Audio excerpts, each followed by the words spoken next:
Okay.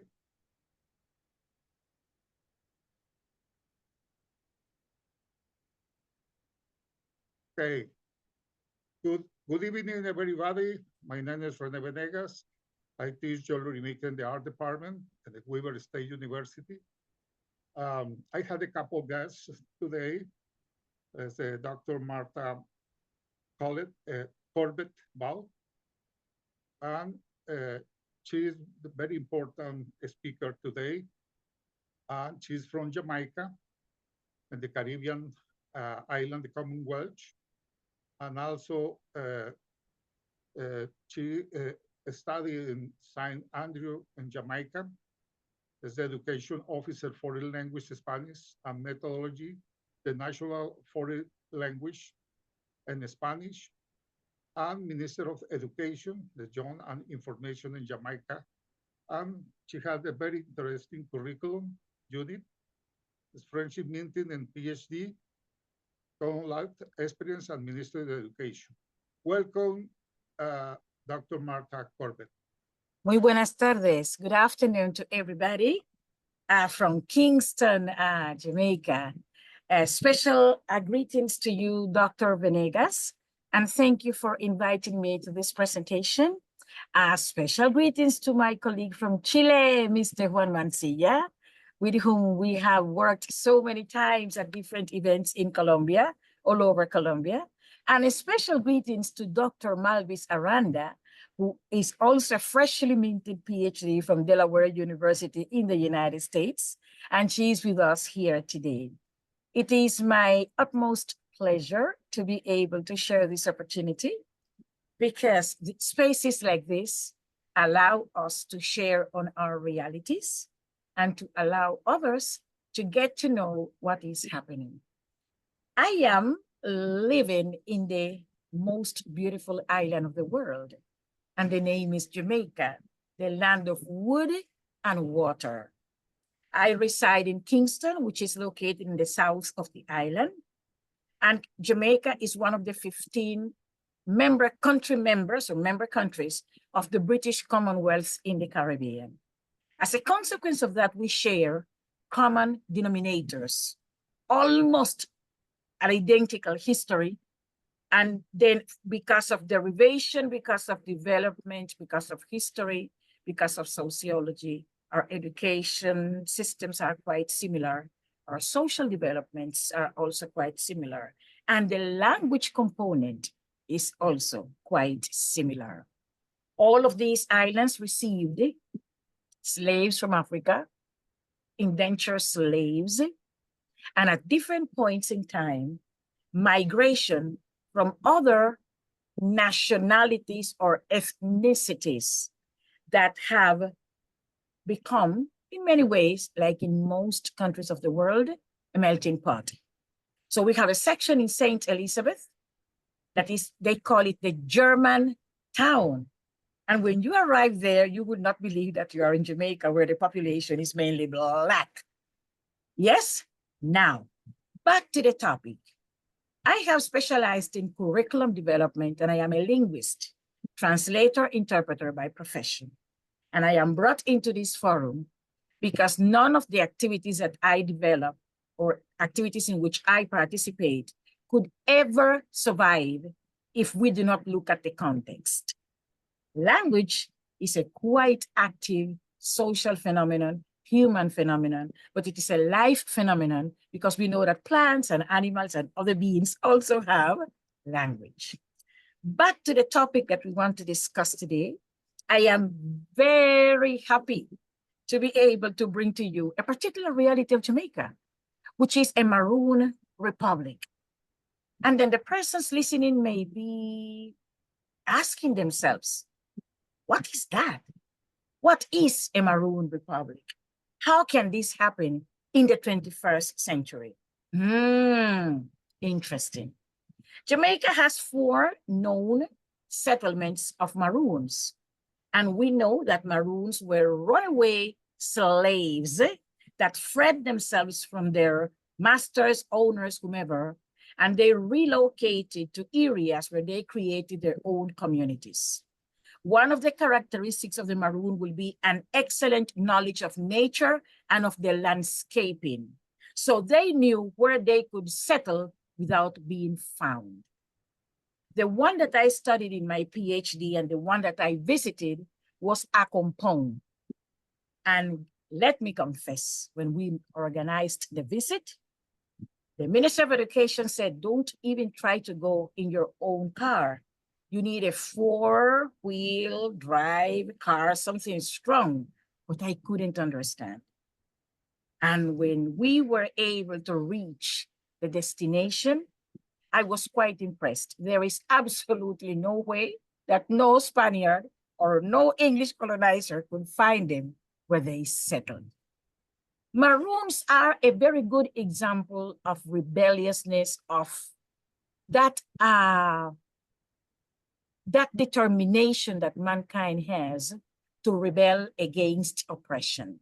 And through history, they really hold that medal high and highly. These Maroons created their own communities, their own settlements, their own laws. And today, in the 21st century, 2025 in Jamaica, we still have a Maroon Republic that is run independently, that has their own colonel or commander, that runs with their own rules. Hey, no crime in the Maroon communities, but when there is one, they know how to deal with it.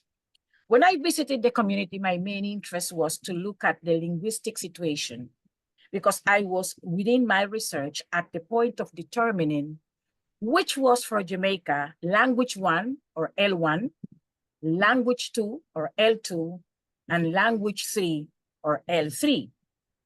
For passive researchers, information may also be passive, but the world today has nothing of passiveness. Am I right?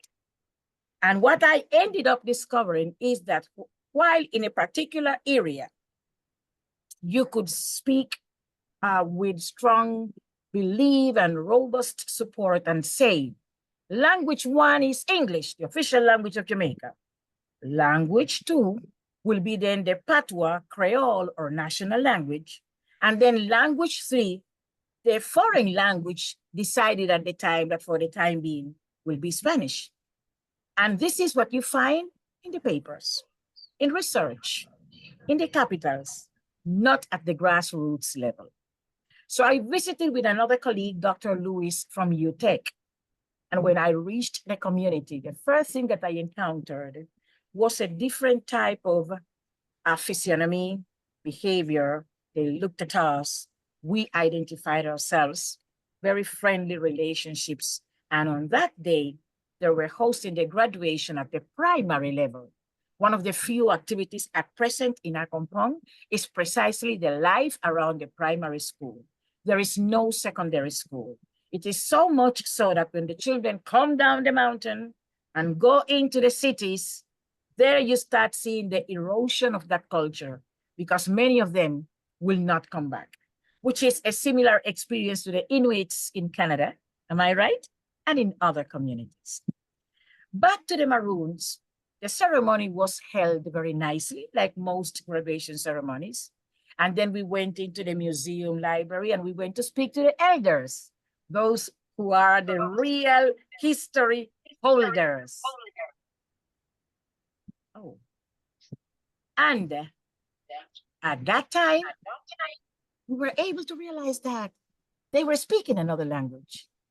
So then I asked them, oh, when you do not want me to understand, you go into your languages, and they laughed. So then while we were at the museum looking at the cultural items on exhibition, like the drums and the explanation of the different beats and why they use them for, and what holidays they celebrate, and other principles governing the community, I asked them, Claudia, please, would you be so kind to close your microphone? If you are so kind, thank you. And what we discovered is that for that community, L1, meaning the first language, was not anymore English, but it was precisely the Maroon languages. What led then into a very simple conclusion, depending on where you live and the level of exposure to a particular language code as the vehicular instrument for communication, you will have the prevalence of 1, 2, 3 that will match that community.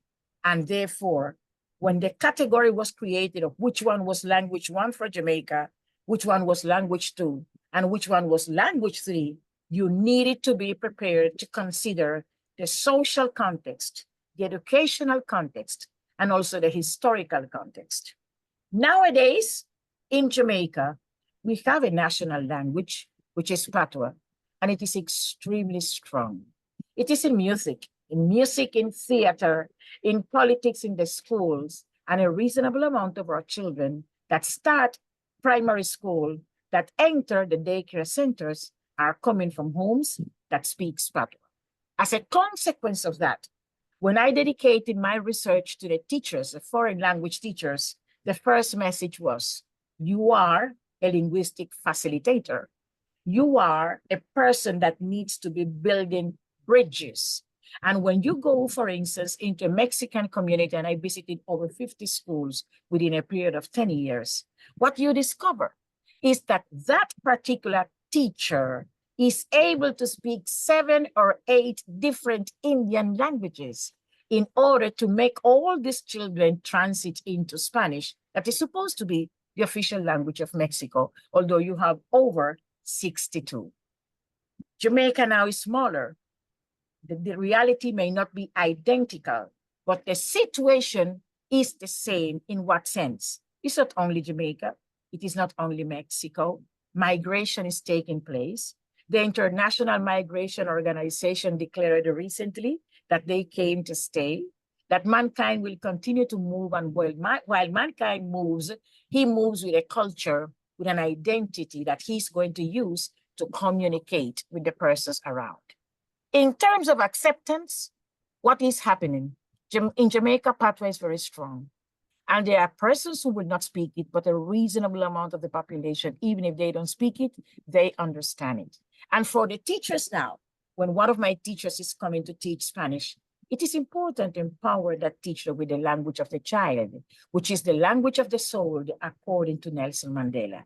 And when you speak to someone with the language of the soul, with the language of the mother tongue, with the native language, you are reaching the heart and the soul. You are reaching the core of that person. You are communicating, but you are also showing respect for that culture and for that language.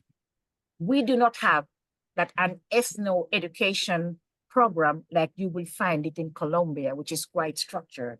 And Dr. Mancilla and myself participate with Sheila and Isla and the Afro-descendant teachers into different moves and movements and conferences where this is hosted.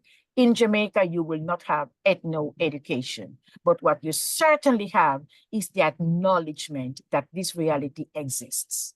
The first language policy of the country was issued in 2001. It was never accepted by Parliament, but it was what you call a white paper, a proposal on the way to. Then in 2020, the document was improved and reviewed by a group of linguists, and there was a lot of debate about it. The second version now definitely includes Patois at different levels and makes recommendation to teachers in terms of how to embrace this reality that the child brings to school in order to be able to grab this child by the hand, take this child to another level. But you have to start from where the child comes from. And all of us as educators know this principle in which you move from the known into the unknown. And the teacher becomes the guide and the facilitator. For Dr. Mancilla, Mapuche is an amazing tool and a social reason for struggle. And I'm sure in his presentation that I have heard and read his papers, we are going to enjoy that touch. In my case, I am happy to say that each of the 15 Caribbean countries will have its own Patois or Creole. because some of the islands were colonized by Spain, England, but others were colonized by the French, and others were colonized by the Dutch, and others by the Portuguese. So when that mixture of African languages with the languages of the colonizers come join, find each other, and need to mingle for the sake of communication, you are going to have this phenomenon called Creole or Criollo, as we know it in our countries, which is the same. I am very happy to be here, and I will be also very willing to answer any questions that you may have. I do not wish to overextend, but I'm quite excited about this topic. And any concerns or queries that you may have about the topic, if I can answer, I will do my very best. Thank you very much, Dr. Rene Venegas and Dr. Mancilla and Dr. Malvis Aranda. And I don't know who is Claudia and if Claudia is a doctor as well, but thank you, Madam Gonzalez, also for being in this conference. Thank you so much, Dr. Marta. El siguiente panelista es el doctor Juan Mancilla Sepúlveda. Él es miembro de la directiva de la red Chela, igual que la doctora Marta. Él líder de la región geomental de Mapuche en la Araucanía, en la República de Chile. El doctor Juan Mancilla Sepúlveda es profesor del Estado en Historia, Geografía y Educación Cívica y licenciado en Educación en la Universidad de la Frontera en la República de Chile. Magíster en Desarrollo Regional Local, Universidad de la Academia de Humanismo Cristiano, también en la República de Chile. Doctor en Filosofía y Letras de la Universidad Pontificia de Salamanca, en España. Profesor asociado del Departamento de Diversidad y Educación Intercultural de la Universidad Católica de Temuco, también en la República de Chile. En el 2020 y 2023 fue presidente del Consejo de Decanos de la Facultad de Educación del Consejo de Rectores en Chile. Actualmente es vicepresidente de la Sociedad de Historia de la Educación Latinoamericana, Chela. Tiene la palabra, doctor Mancilla. Perfecto, muy buenas tardes acá. Gracias a René, un saludo especial también a Marta, José Pascual por esta invitación. Voy a conectarme ahora desde el computador para hacer una presentación y me voy a desconectar del celular. Me conecto al celular también para que me puedan ver y presentarme. Así que si me dan un par de segundos y me conecto. Los tiene, doctor. Y estoy segura que su tema es muy interesante porque conozco la pasión que siente usted por esta situación con los mapuches. Los conocimos en Colombia en más de una conferencia. Así es que nada, bienvenido y ansiosos por escucharle.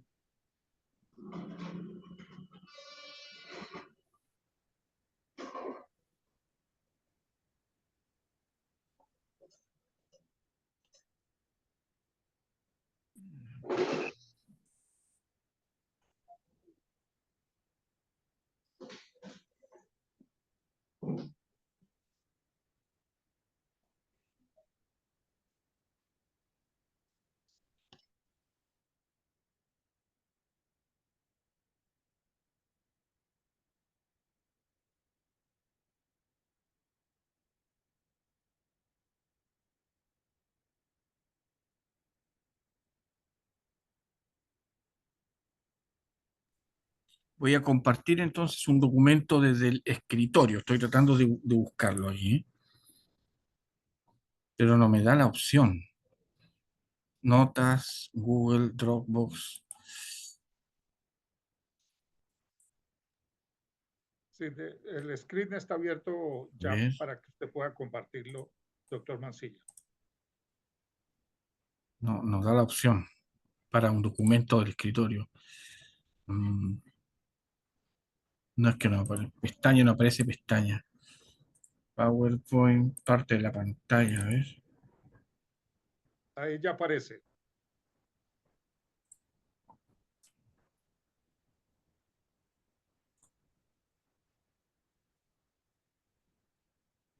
Sí, acá alcanzamos a ver todo el escritorio suyo, sus files, sus archivos.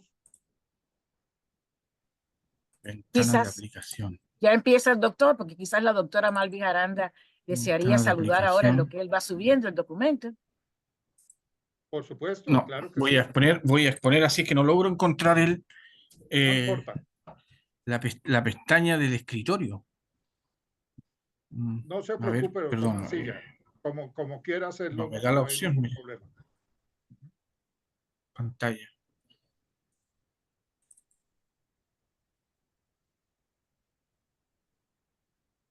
Ya, a ver.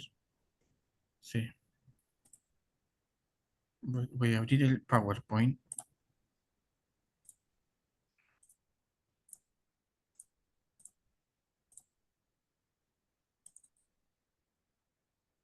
Ahí tendría que ser.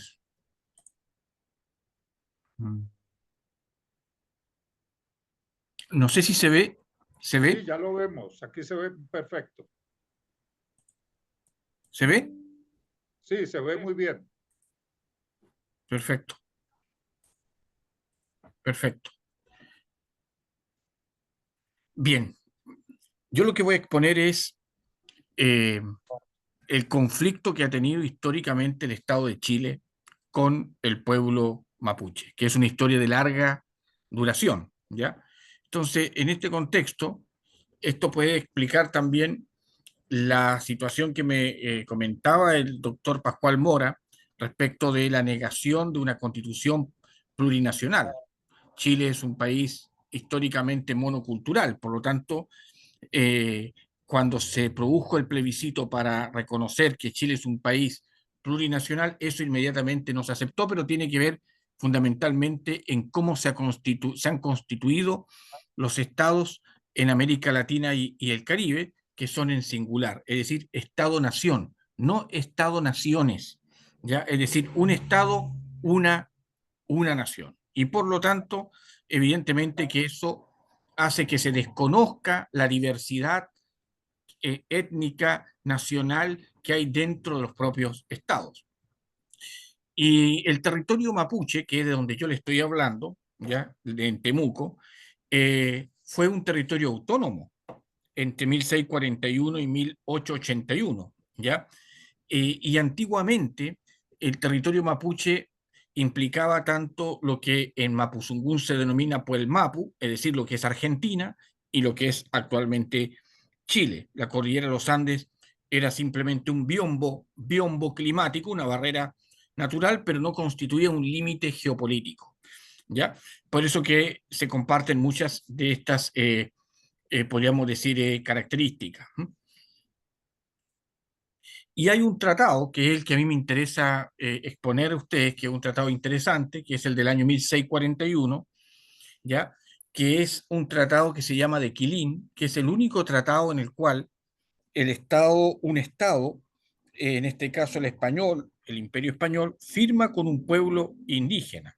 En ese tratado, ¿ya? Se reconoce que los mapuches conservarían su absoluta libertad sin que nadie pudiera molestarlos en su territorio ni esclavizarlos o entregarlos en comendero, que su territorio tenía como frontera norte el Biobío, que los españoles destruirían el fuerte de Angol que quedaba dentro del territorio mapuche, en fin, que los mapuches liberarían a los cautivos españoles y que se comprometían a considerar como enemigos a los enemigos de España, principalmente a los piratas y corsarios británicos. La relevancia de este tratado es que este tratado estuvo vigente, podríamos decir, entre 1641 y 1881. Es decir, se acaba la colonia en América Latina y el Caribe, en 1810, 1818 son las guerras de independencia, y los mapuches apoyan a los españoles, no a los patriotas. Y entonces, por este tratado, ¿ya? Entonces, esa es una primera antecedente interesante, porque se independiza de la corona española Chile, y el territorio mapuche sigue permaneciendo autónomo en el sur, en el río Biobío. Por lo tanto, se genera un paréntesis geopolítico complejo hasta que en 1881 se produce la ocupación de la Araucanía, ¿ya? Y del ejército, el mismo ejército que participó en la Guerra del Pacífico, y los mapuches son derrotados. Por lo tanto, derrotados, pero jamás podríamos decir vencidos, podríamos decir. Podríamos decir desde el punto de vista de que no hubo una especie de que se haya arriado alguna bandera, sino que todos mueren en batalla. Y se funda la ciudad de Temuco, que es donde le estoy hablando yo, se instala el Estado acá, comienzan procesos de chilenización a través de la escuela, del comercio, con la iglesia, y hasta el día de hoy un conflicto, ¿verdad? Porque naturalmente, igual que en Estados Unidos, ¿verdad? Las tierras fueron repartidas entre los colonos y las peores tierras fueron para los indígenas y los indígenas se transformaron en extranjeros en su propia tierra. Por eso que en el mundo mapuche hay un grupo, no todos, que lo que plantea es la autonomía y la recuperación de tierras que fueron entregadas en su momento a colonos, y hoy día naturalmente que hay hijos de colonos, nietos de colonos, dicen nosotros no tuvimos nada que ver en este conflicto, y naturalmente que ahí es donde está el principal problema para todos los gobiernos de turno, sean de derechas, de izquierdas, de centro. La cuestión mapuche es un problema para el Estado de Chile sin solución, porque se parte de un negacionismo. Y el negacionismo es que aquí hubo una ocupación de las tierras, una invasión de la Araucanía, una ocupación de tierras que no eran, digamos, de ellos, y si no partimos de ese reconocimiento no podemos seguir avanzando, ¿ya? En fin, ahí hay un mapa muy general de cómo se ha ido produciendo la pérdida del territorio mapuche, ¿ya? Que es un mapa que podríamos reproducir en Colombia, en Centroamérica, en Brasil, ¿ya? Que es un mapa naturalmente que refleja este despojo de las tierras ancestrales. Entonces, la nación chilena fue una creación de la élite a través del Estado, que se desarrolló relativamente bien en el territorio nacional, pero que colisionó y encontró dificultades después con esta situación. Y el Estado, obviamente, que para ocupar la Araucanía usó la violencia física, la violencia simbólica, en fin. Yo después le voy a enviar al doctor René la presentación para que la pueda difundir a todo el mundo.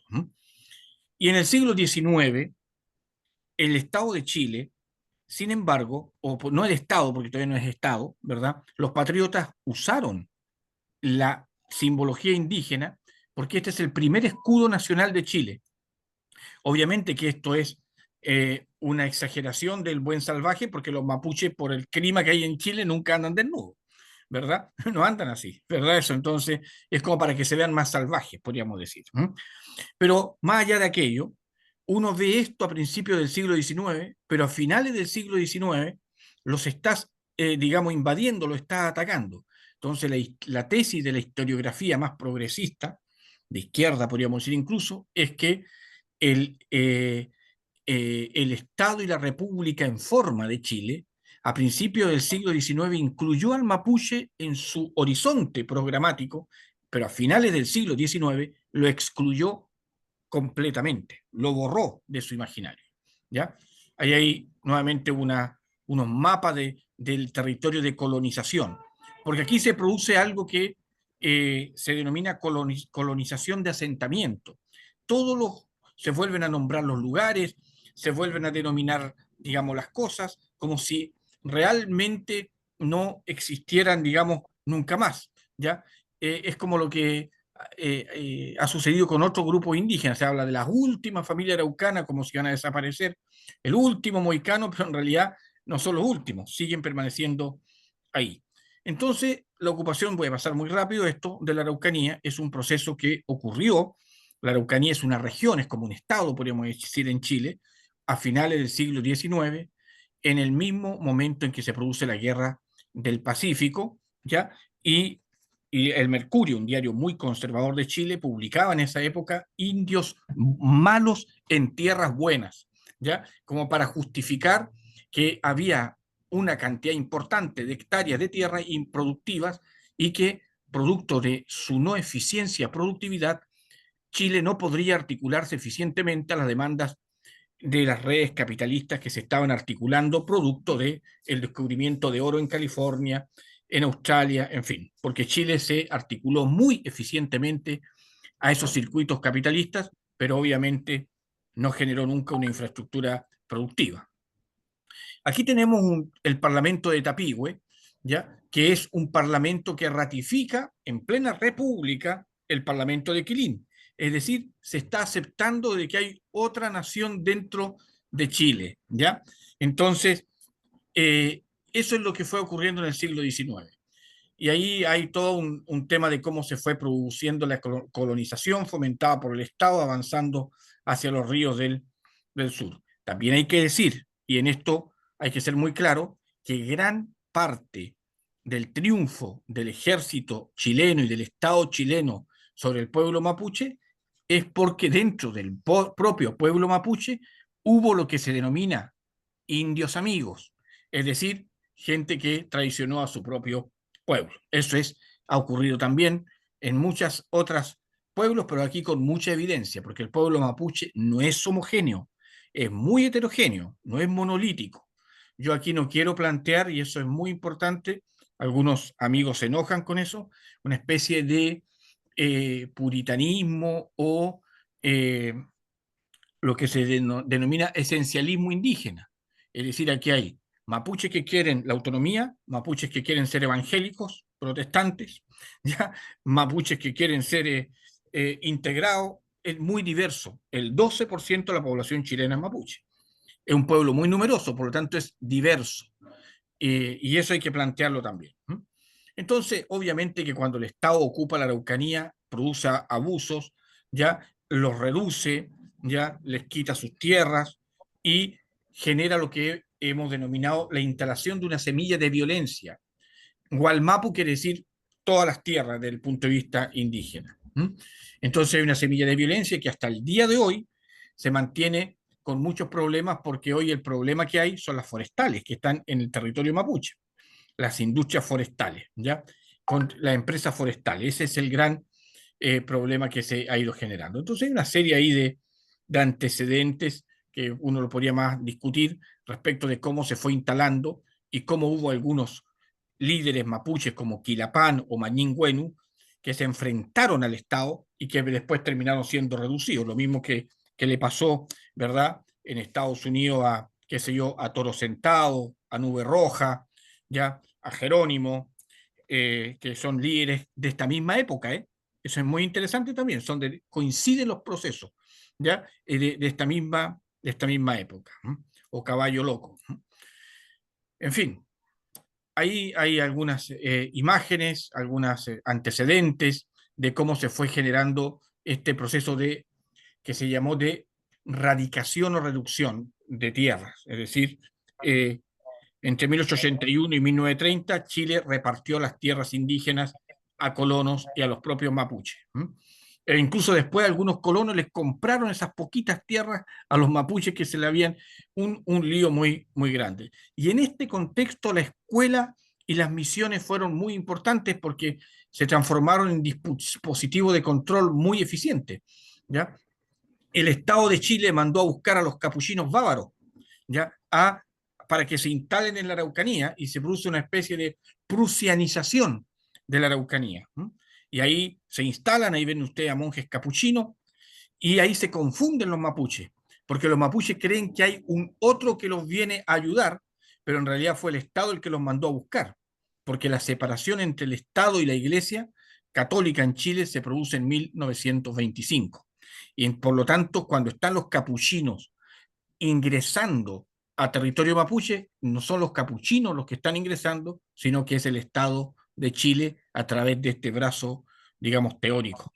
Y ahí hay una serie de fotografías que hemos encontrado nosotros en los archivos capuchinos, ahí en Altötting, en Alemania.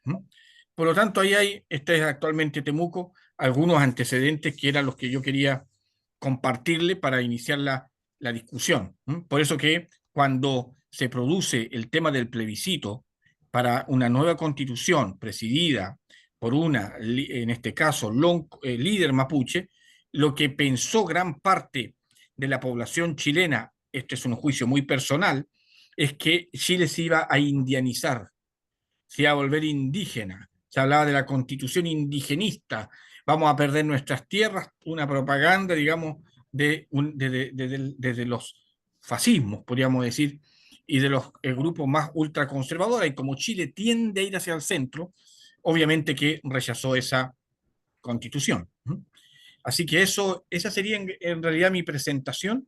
Y ahora me voy a conectar desde el celular para poder interactuar de mejor manera con ustedes en este tiempo que nos queda.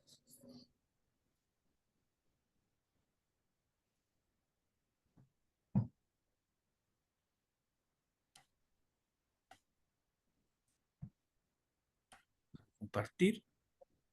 Eso.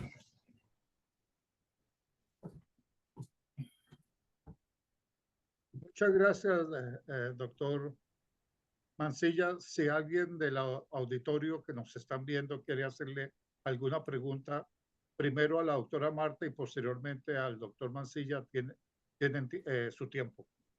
Recording in progress.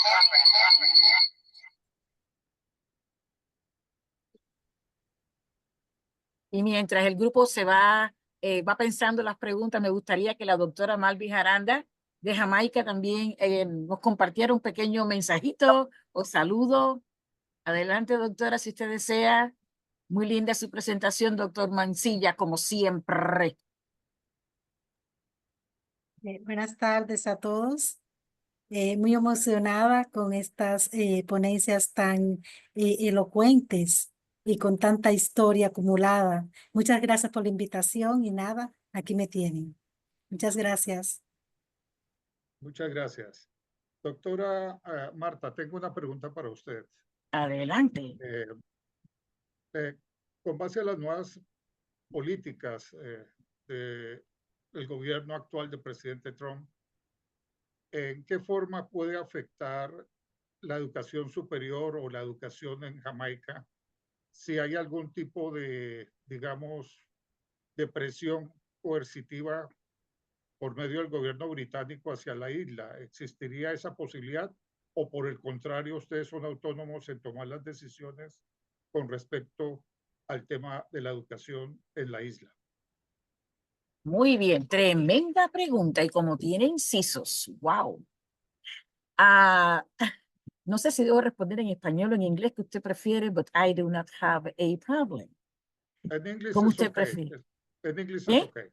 Okay, in Yes, English please. is okay, very good. First of all, Jamaica is totally independent in terms of the decisions that it will make from the standpoint of education.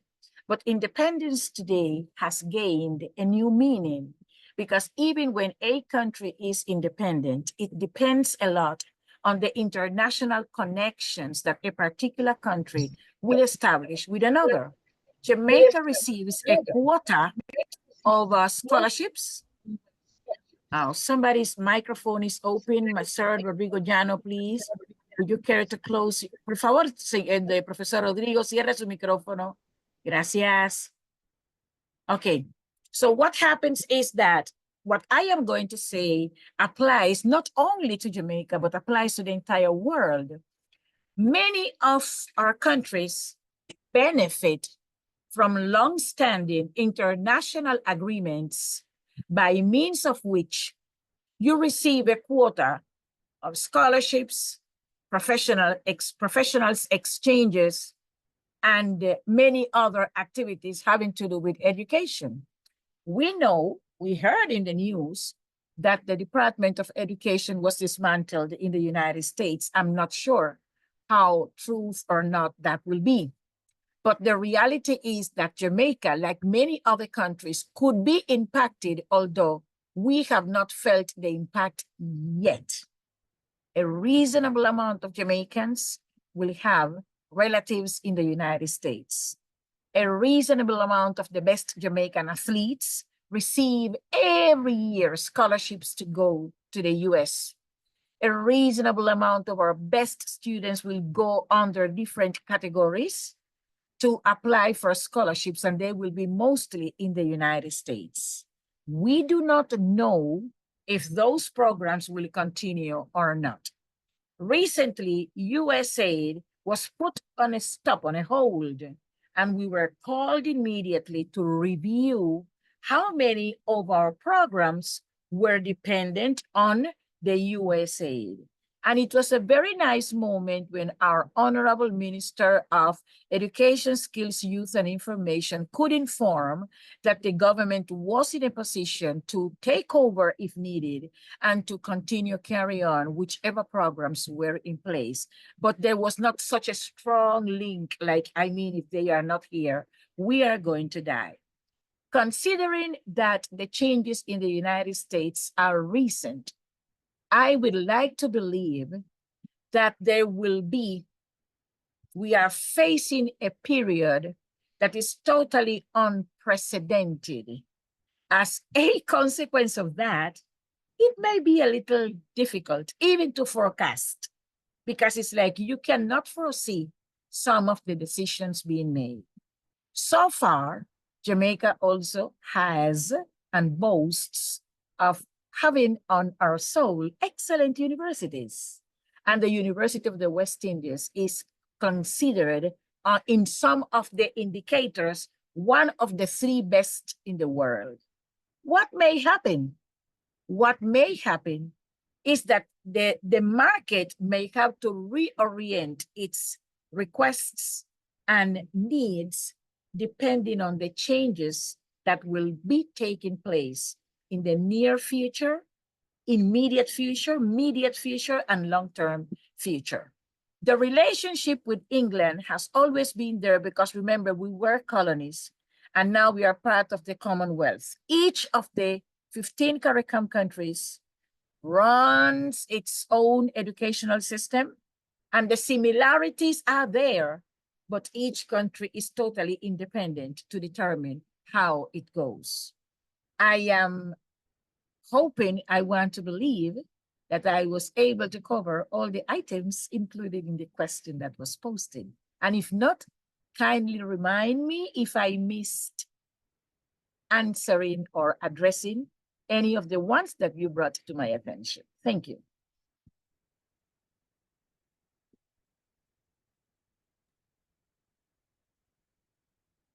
Thank you so much, Dr. Martha. Anybody want the question on Dr. Martha? The microphone is open. Okay. ¿Alguno quiere hacerle alguna otra pregunta a la doctora Martha? Bien. Doctor, yo quisiera decir algo nada más antes que usted continúe.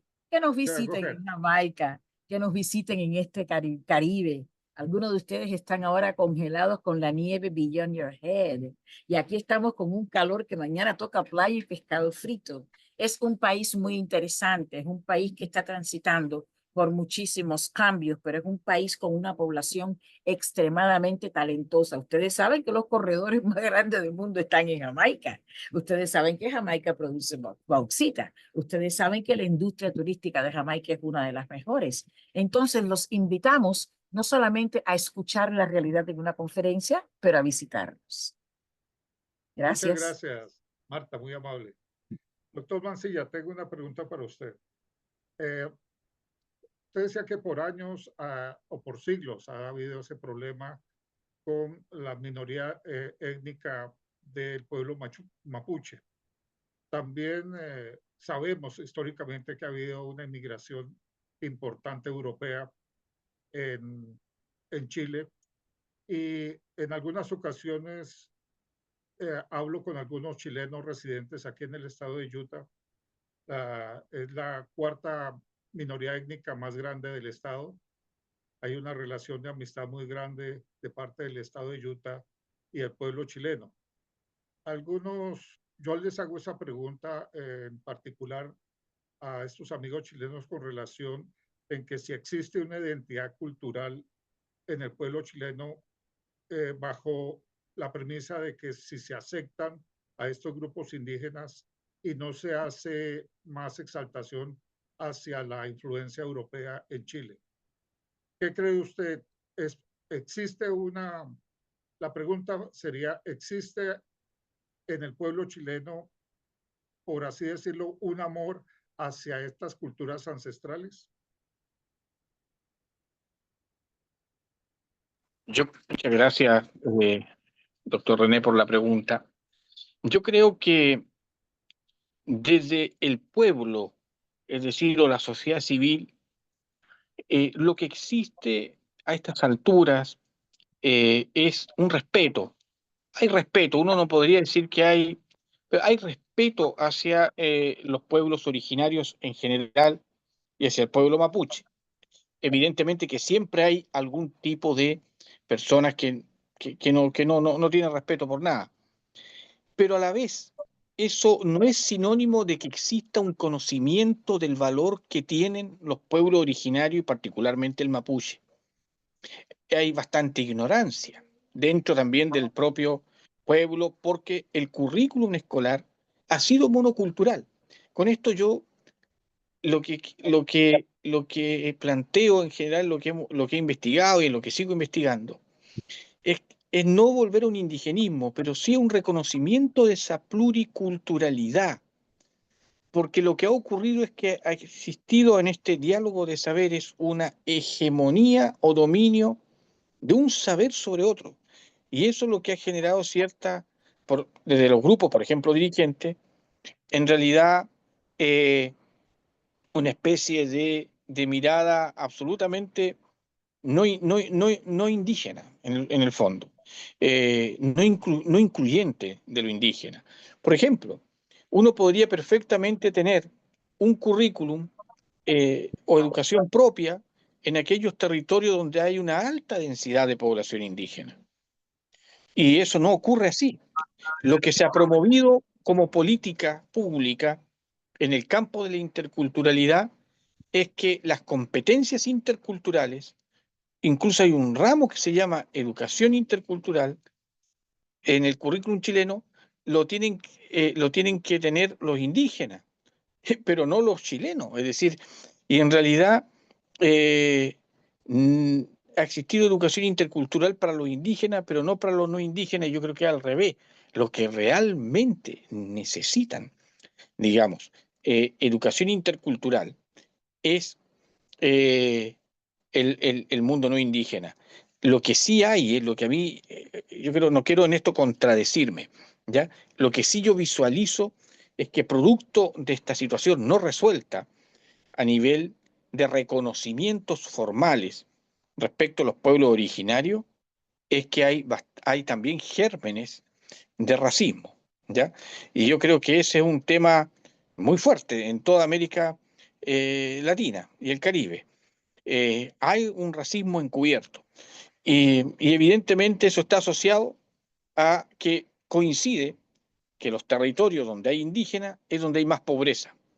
Y claro, la aporofobia, como dice la doctora Adela Cortina, esta catedrática de ética de la Universidad de Valencia, existe. La aporofobia es el desprecio por quienes no tienen dinero, independientemente de su situaciones de ascendencia, si es indígena, si es que es afrodescendiente, si es o negro, qué sé yo, como se diga, o indígena. Claro, si tiene dinero no pasa nada. Si no tiene dinero, ahí la cuestión es muy compleja en América Latina. ¿Para quién? Es indígena, por ejemplo, imagínense, es pobre, es discapacitado, tiene discapacidad y tiene otra opción sexual. Imagínense una persona de esas, con esas características o rasgos. Es como que reúne todos los requisitos para la discriminación. Estos temas yo creo que son muy importantes que se discutan, pero también con la idea de avanzar en la diferencia. Y el problema de mucho de este debate es que a veces se quiere llegar a consenso. Y hay temas en los cuales no vamos a llegar a consenso. No tenemos por qué llegar a acuerdo, a estar de acuerdo. Podemos avanzar siendo diferentes. Entonces, esa obsesión por llegar a algún consenso es lo que ha generado este verdadero nudo gordiano, podríamos decir, respecto de la solución de estos problemas.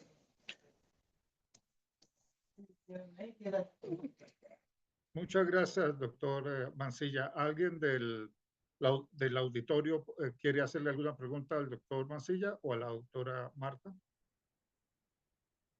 Bien.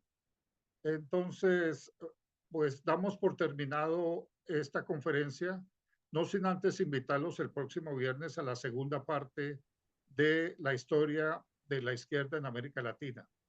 donde va a estar el doctor Pascual acompañándonos con su ponencia.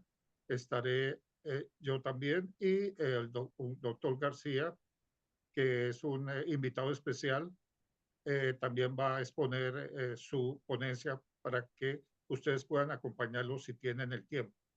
Igualmente, doctor Mancilla y doctora Marta, les pido el favor me envíen su email para hacerles llegar su certificado de participación de la Academia Bolivariana de América del Norte, junto con el sello de la Departamento de Historia de la Universidad de Weber State University. Y posteriormente les enviaré también los videos a su email para que ustedes lo hagan extensivo o lo puedan utilizar para algún tipo académico, en lo que ustedes quieran, para poder compartir.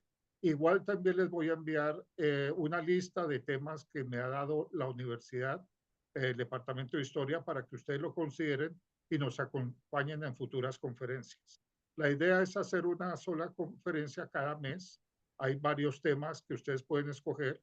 La idea es sacar un tema y desde luego desglosarlo en subtítulos o en subtemas, como hicimos hoy con el tema de la historia de la izquierda en América Latina.